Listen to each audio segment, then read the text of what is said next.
the question at the heart of this is, how do the humans, service providers, and the development and implementers of service technology work together in a way that creates for the customer a authentic service experience that gives them both the emotional sense, even though they didn't have, and the functional outcome, even though they didn't have as much face-to-face time with the humans as they might have in the past without the technology.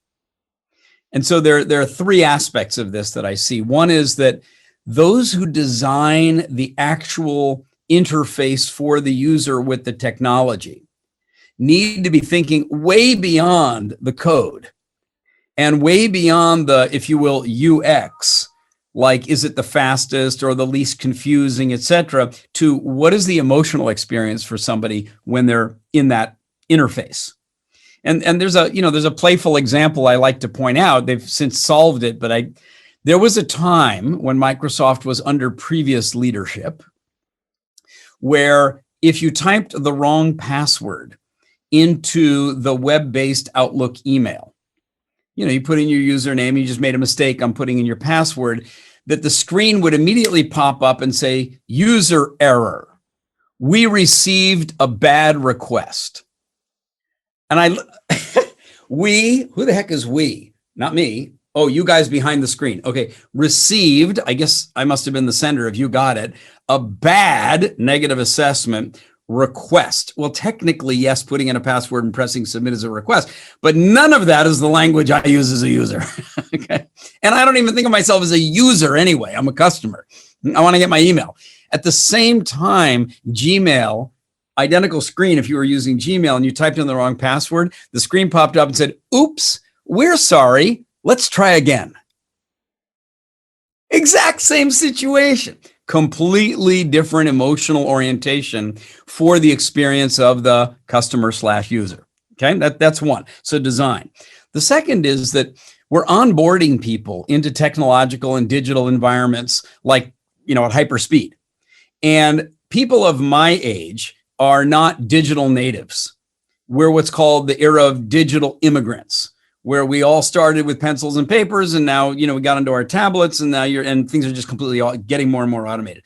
But it doesn't mean that the comfort or the fluidity or the familiarity with the digital environment is native to this group of customers. Now, by the way, I'm talking about anybody who's over 40. And there's a lot of wealth accumulated in the older echelons of society.